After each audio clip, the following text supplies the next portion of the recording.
Magandang araw mga bata! Para sa ating unang araw, pag-unawa sa tekstong impormatibo tungkol sa kapaligiran. Basahin natin. Dito, doon, ngayon, araw, lahat, dapat, at sa, ito, iyon, lagi, bawal. Basahin natin.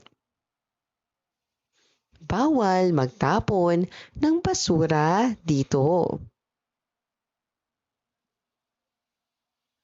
Magkakaroon ng clean-up drive ngayon.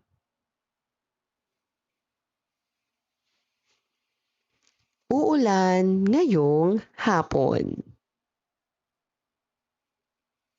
Ano ang napansin ninyo sa mga pangungusap? Saan natin ito nakikita? Bakit mahalaga ang mga ito? Ngayong araw, matututuhan natin kung paano unawain ang mga patalastas, babala at balita at ulat panahon tungkol sa kapaligiran. Matututuhan din natin kung paano magbigay ng mahalagang detalye at bumuo ng maikling talata. Uri ng tekstong impormatibo. Patalastas. Nagbibigay ng anunsyo. Babala. Nagbibigay paalala o pag-iingat. Balita. Naglalahad ng pangyayari. Ulat panahon. Nagsasabi ng lagay ng panahon. Pagbasa ng tekstong impormatibo. Balita sa barangay. Ngayong araw, nagkaroon ng clean-up drive sa ating barangay. Maraming bata at matatanda ang tumulong. Nilinis nila ang kalsada at parke. Lahat ay nagkaisa upang mapanatiling malinis ang kapaligiran. Pagbibigay ng mahalagang detalye. Mahalagang detalye. Nagkaroon ng clean-up drive. Maraming bata at matatanda ang tumulong.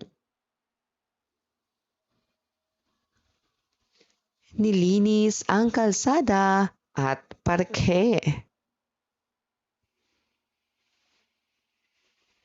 Nagkaisa ang lahat. Ang mahalagang detalye ay mga impormasyong sumasagot sa tanong na sino, ano, saan, kailan, bakit. Ano ang tekstong impormatibo? Ang tekstong impormatibo ay nagbibigay ng mahalagang impormasyon. Dapat nating maunawaan ito at matukoy ang mahalagang detalye. Gawin natin. Punan ang mga patlang upang mabuo ang talata tungkol sa iyong karanasan sa paglilinis ng komunidad.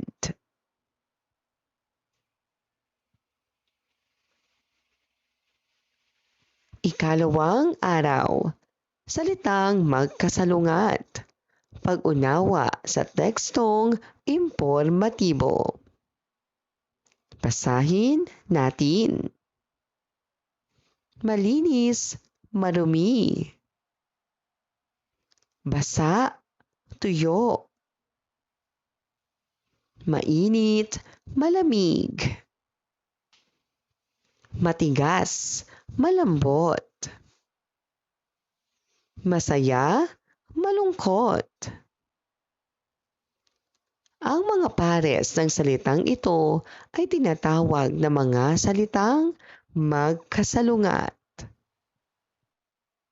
Ang salitang magkasalungat ay mga salitang magkaiba o magkataliwas ang kahulugan. Pagbasa ng tekstong impormatibo, balita. Balita sa ating barangay. Marumi ang ilog sa ating barangay dahil sa pagtatapon ng basura. Maraming isda ang namatay. Nagpulong ang mga opisyal upang maghanap ng solusyon. Nagkaroon ng clean-up drive at naglagay ng mga babala na bawal magtapon ng basura. Unti-unting naging malinis ang ilog. Ano ang suliranin sa tekstong binasa? Ano ang naging solusyon ng barangay? Ang suliranin ay problema at ang solusyon ay paraan upang ito ay matugunan. Pagbibigay ng mahalagang detalye. Mahalagang detalye.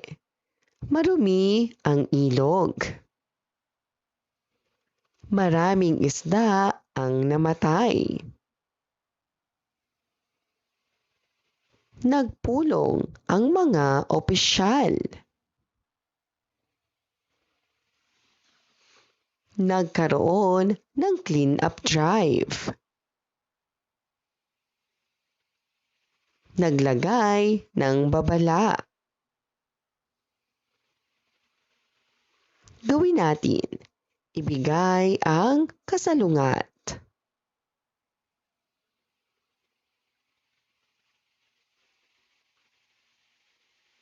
Gawin natin. Basahin ang bawat sitwasyon. Isulat ang suliranin at solusyon.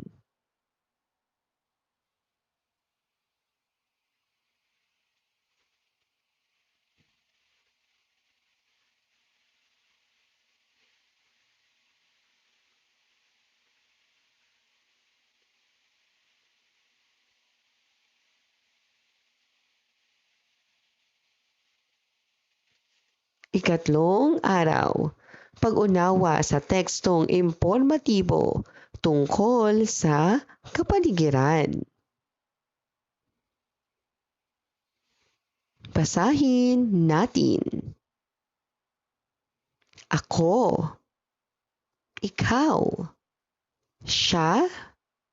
Kami. Ay. Dito. At.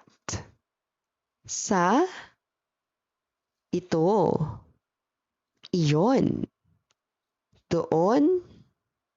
Lagi. Dapat. Lahat. Ngayon. Basahin natin. Balita sa barangay Malinis. Ngayon ay nagsagawa ng clean-up drive sa barangay Malinis. Maraming residente ang tumulong. Mayroon kasing problema sa tambak na basura sa kalsada. Dahil dito, nagkaroon ng masamang amoy at baradong kanal.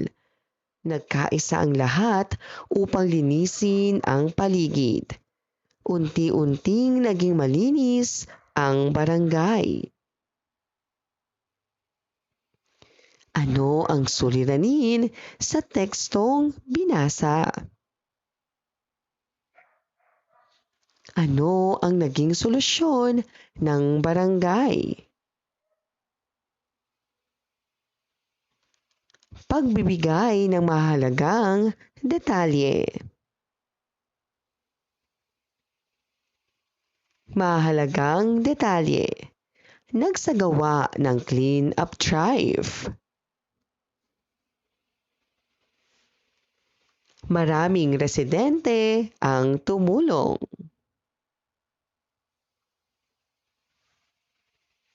May tambak na basura sa kalsada. Nagkaroon ng masamang amoy at baradong kanal.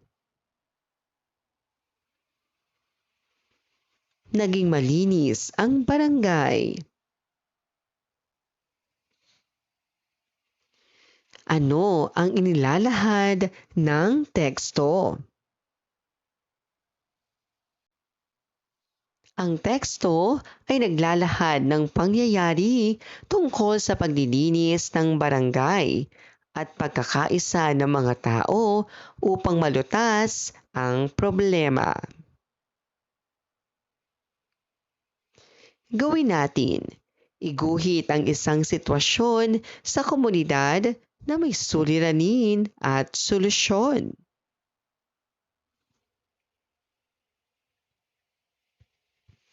Ika-4 na araw, salitang magkasalungat, pagbuo ng payak na pangungusap. Basahin natin. Ang dalawang silid. May dalawang silid sa paaralan. Ang una ay malinis at tahimik. Ang pangalawa ay marumi at maingay. Mas gusto ng mga bata ang malinis na silid. Masaya silang nag-aaral doon.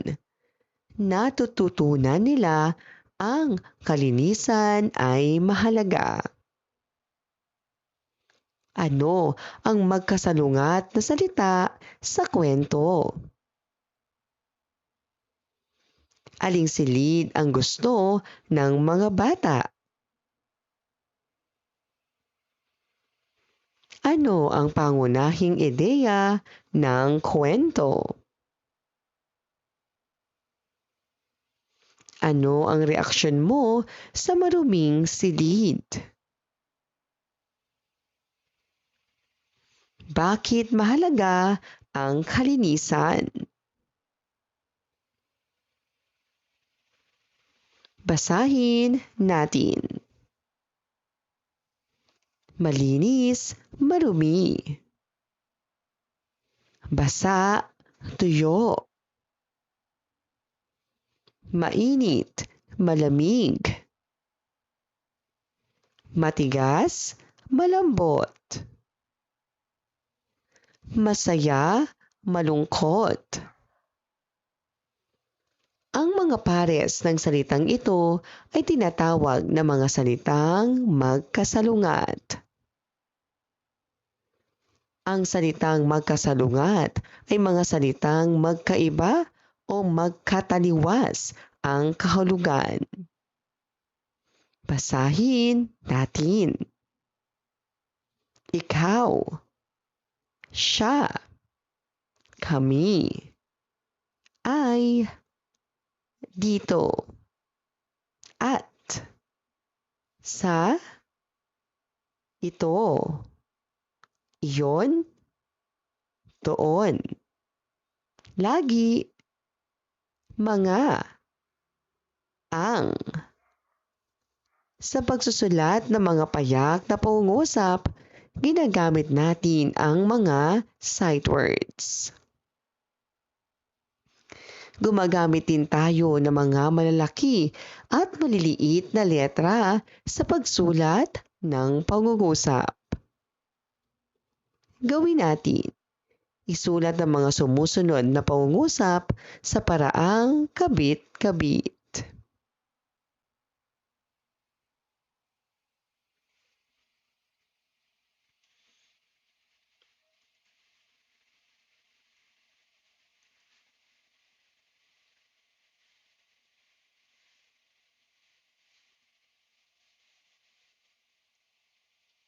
Maraming salamat po sa inyong panonood at pakikinig.